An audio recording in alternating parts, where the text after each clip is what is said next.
L'alpinisme est une auberge espagnole. On n'y trouve que ce qu'on y apporte. C'est l'une des phrases qui m'a marquée de ma conversation avec François da Milano, une des grandes voix de l'alpinisme français, guide de haute montagne et témoin lucide des sommets de l'Himalaya. Dans ces extraits de l'épisode 134, il partage son regard sur l'engagement, l'altitude extrême et les liens humains qui se tissent là-haut. On y parle de dépassement, de responsabilité et d'émerveillement, bien au-delà de la performance. Voici quelques fragments choisis d'une conversation qui mélange élégamment profondeur et sommet. Plus que jamais, on peut considérer que parmi les meilleurs himalayistes, il y a des Pakistanais, il y a des Népalais. Et par exemple, pour parler du plus connu, qui s'appelle Nimsdai, connu parce qu'il a son film 14 Peaks, qui a été coproduit par Netflix, donc qui est passé sur les antennes, qui a été extrêmement vu, qui a affirmé justement ce basculement culturel des Népalais en réussissant à enchaîner les 14 sommets de plus de 8000 mètres en 1 an et demi, et puis après en baissant encore le nombre de mois pour réussir les 14 000, ce qui paraissait totalement impensable. Donc là, on voit bien qu'il y a un changement sociétal, puisque ce ne sont pas uniquement les Occidentaux qui sont à la tête de l'himalayisme aujourd'hui. Excellent. Mais c'est très récent. C'est ce qu'on appelle, c'est au tournant des années 2000, c'est ce qu'on appelle le décolonialisme de l'Himalaya. C'est la réappropriation et culturelle, et économique, et territoriale des montagnes par les populations locales qui, à un moment donné, sont passées de travailleurs, on va dire des masses de travailleurs à entrepreneurs. Et là, ça s'est vraiment passé autour des années 2000-2010. Et ils font quand même encore des cérémonies pour demander à la montagne de les accepter, ou tout ça est en train de partir? Ah non, le rapport à la religion reste extrêmement prégnant en Asie, et particulièrement au Népal. Donc il n'est pas question de tenter de gravir un sommet sans célébration de la puja, sans cette demande un peu symbolique d'autorisation, sans faire participer des moines, des prêtres. Alors après, c'est un mélange, tout dépend de son positionnement personnel vis-à-vis des croyances. Est-ce que vous êtes croyant? Est-ce que vous êtes athée? Est-ce que vous êtes éventuellement anticlérical? Donc effectivement, nous, occidentaux, on va se positionner différemment, mais la religion a une prégnance extrêmement forte, que ce soit au Népal ou au Tibet. Le Tibet, si ce n'est que ça a été envahi par l'armée populaire de Chine, c'était une théocratie, c'est une théocratie. C'est le Dalai Lama qui est le maître du temps et de la spiritualité. Donc évidemment, là, vous rentrez dans des pays où le rapport à la mystique est extrêmement prégnante. Donc d'ailleurs, c'est assez intéressant de regarder les Occidentaux, de regarder la manière dont se comportent ou réagissent les Occidentaux quand ils tombent dans ce bain culturel et très mystique. C'est toujours assez marrant à observer. Marrant dans quel sens, ça? Parce que après, moi, je suis un athée. Donc, si vous voulez, je regarde ça avec un certain recul. Ça n'empêche pas que je puisse être sensible à mes propres superstitions et à mes propres peurs. Mais ça, c'est une question d'analyse. Moi, je sais très bien que si je me mets à parler à Dieu, c'est probablement que je suis très terrorisé, puisque j'estime que Dieu n'existe pas. Après, quand on voit effectivement, on va dire, l'implication des grimpeurs ou des Occidentaux autour de ces pujas qui ne sont pas de leur culture, qui sont des célébrations bouddhistes, donc c'est absolument pas de leur culture. Mais quand on voit la ferveur que ça peut développer, il y a 2 solutions. Il y a effectivement une vision qui est celle de, comment dire, il y a une forme de mimétisme avec leurs propres croyances, leur propre foi. Et puis il y a aussi une manière plus ou moins consciente d'essayer de conjurer ses peurs, ses superstitions, parce que gravir à 8000, ça fait peur, puisque on va mettre sa À juste vie titre, en ouais. gage. Mhm. Hein. S'engager, ça veut dire mettre sa vie en gage. On sait que la haute altitude tue et on sait que la très haute altitude à très haute dose tue irrémédiablement. C'est statistique. Mhm. Puisqu'on va aller dans une zone où l'humain n'est pas conçu pour survivre. Mhm. Donc, obligatoirement, il va y avoir un fort impact psychologique sur la psyché des grimpeurs. C'est évident. Tiens, ah aussi quand tu disais dans une zone là, on peut mettre 1 heure pour faire ses lacets, on s'en rend même pas compte. Comment est-ce qu'on fait alors pour faire bien attention à pas rester trop longtemps en haut si tout compte, on a l'impression qu'on a profité du sommet pendant 1 minute et qu'en fait on est resté 1 heure. Comment on fait Déjà, pour empêcher ça? on a des montres. Ouais. C'est pas inutile. Lorsque l'on bâtit la stratégie de ce qu'on appelle le summit push, c'est-à-dire la journée de tentative du sommet en aller-retour, on va, on va se donner des balises. On va se donner des balises horaires. On va, par exemple, se dire que si à telle heure on n'a pas atteint le sommet, on fera demi-tour. C'est-à-dire qu'on va se construire des protections de manière à éviter d'être, attiré par le sommet comme un papillon de nuit avec la flamme d'une bougie. Parce que le sommet attire irrémédiablement, il est extrêmement difficile de faire demi-tour quand on se sent proche du sommet. Donc effectivement, on va bâtir une stratégie, de protection de manière à éviter de prendre les mauvaises décisions.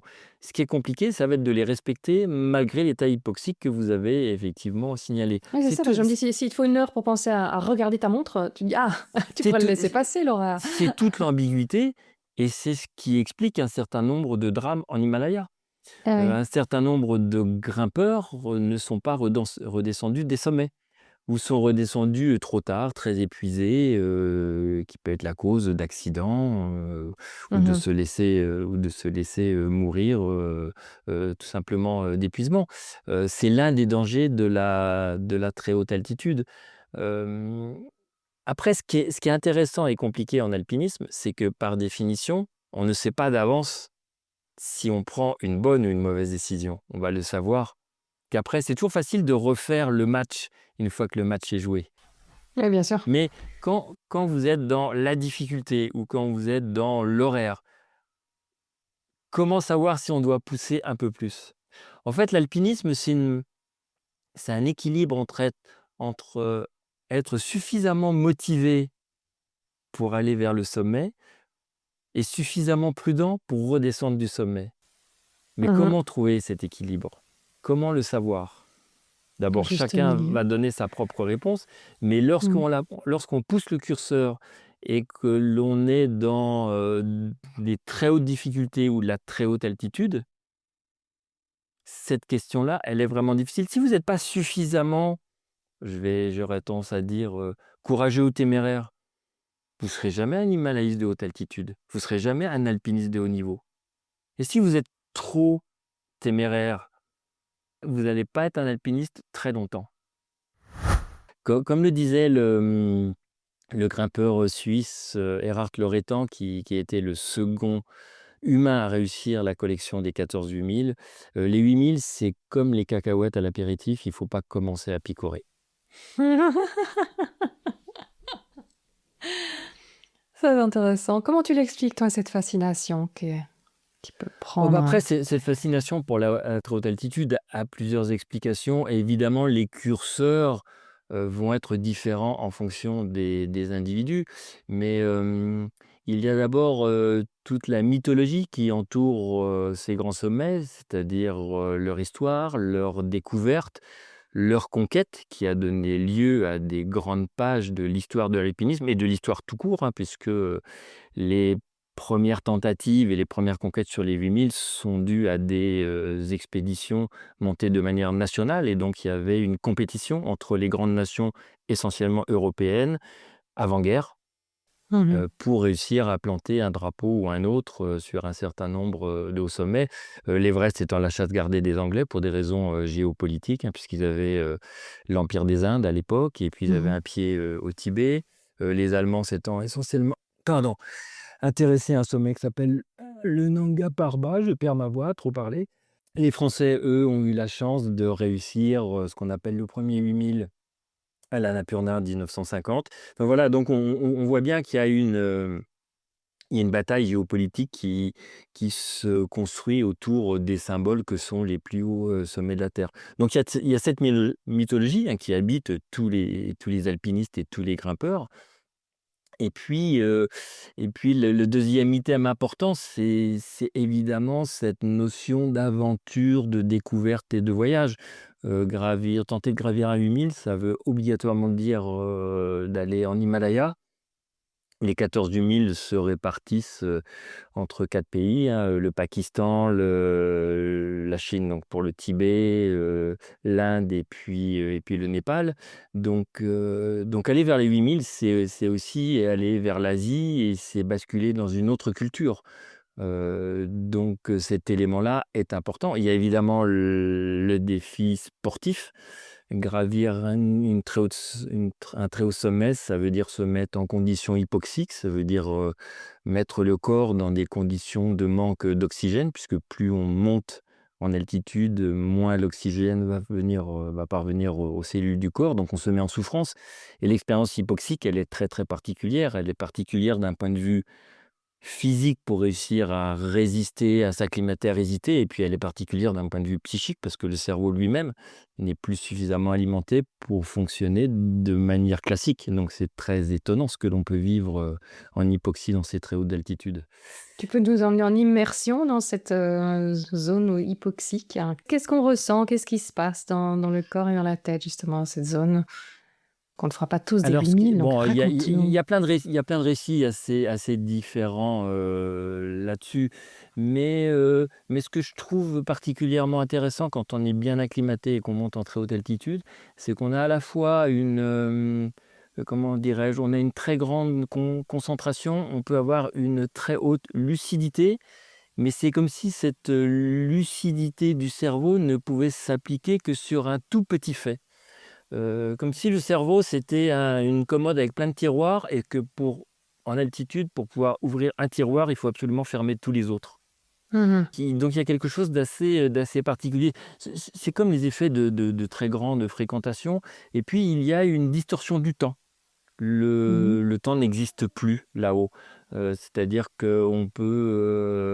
on peut mettre 1 heure à lasser une chaussure et on a l'impression d'avoir mis, 30 secondes comme on pourrait le faire, lorsqu'on est à la maison. Donc il y a quelque chose et c'est parce que le métabolisme ne fonctionne plus de la même manière. Alors, il y a des grimpeurs qui supportent pas et qui retournent pas en altitude, hein.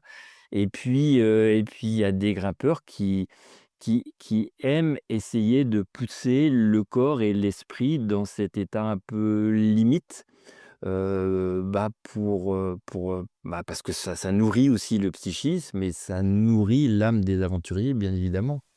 Mmh. Ouais, et cette zone hypoxique, elle commence plus bas que la zone de la mort. C'est parce qu'il y en a une qui on appelle carrément la zone de la mort dans laquelle on Ah peut bah, rester que la zone hypoxique, quelques à heures. partir du moment où vous montez en altitude, Mmh. la pression atmosphérique baisse et à Mmh. partir de ce moment-là, le corps se dérègle et le gaz qui est l'air qui nous entoure, s'expanse et on a moins d'oxygène qui alimente nos cellules. Donc, quand on est à Chamonix à 1000 mètres, on est déjà en altitude, puisque le corps est réglé pour vivre au niveau de la mer. Lorsque l'on monte à l'Aiguille du Midi à 3800 mètres, les gens qui découvrent le paysage là-haut découvrent aussi ce que c'est que l'effet de l'altitude. Ils vont avoir, les premiers effets, pour contrecarrer, le manque d'oxygène qui alimente, le corps. Ils vont être essoufflés, le cœur va battre plus vite, ils vont avoir des sensations de vertige, des sensations de nausée, des sensations d'endormissement. Donc ça, ce sont les premiers effets du manque d'oxygène. Et évidemment, plus l'on monte, plus ces effets vont être redoutablement forts et jusqu'à provoquer, ce qu'on appelle le mal aigu des montagnes, c'est-à-dire vont provoquer à court terme la mort de l'individu. Si on ne Mmh. s'acclimate pas, si on ne prend pas le temps si on ne donne pas au corps le temps de s'acclimater par un certain nombre de processus, que va mettre en place, le corps, on ne peut pas vivre au-delà de quelques minutes, de quelques heures en très haute altitude. Donc effectivement, gravir les très hautes montagnes est une expérience extrême en termes, d'alpinisme. Ouais. Et même avec toute l'adaptation du monde, je veux dire, au-delà de 8000 mètres, ça devient impossible de rester de toute façon. Il n'y a pas de population sur la Terre qui vit au-delà de 5000 mètres. Il n'y a pas de population qui vit de manière permanente au-delà de 4800 mètres, je crois, les populations les plus hautes qui vivent sur certains plateaux des Andes. Ah oui, Ça veut dire qu'au-dessus, on ne peut pas vivre. Le corps ok. va inexorablement se dégrader. Donc, bien évidemment, plus on va monter haut, plus cette dégradation va avoir lieu très rapidement. D'où cette fameuse expression qui a été inventée par l'alpiniste italien Reinhold Messner de zone de la mort, qui est une image, on va dire. Si cela t'a plu, on se retrouve pour la version complète dans l'épisode 134. N'hésite pas à en parler à un ami ou à un inconnu pour les plus audacieux. Vos recommandations sont ce qui aide le plus le podcast. Tu peux t'abonner à la newsletter ou aux réseaux sociaux de Storylific, tout est repris dans les notes. Tu peux aussi écrire un avis sur ta plateforme d'écoute. Les recommandations ici aussi aident beaucoup le podcast à se faire connaître. Alors merci d'avance et quoi que tu fasses aujourd'hui, fais-le bien. À bientôt.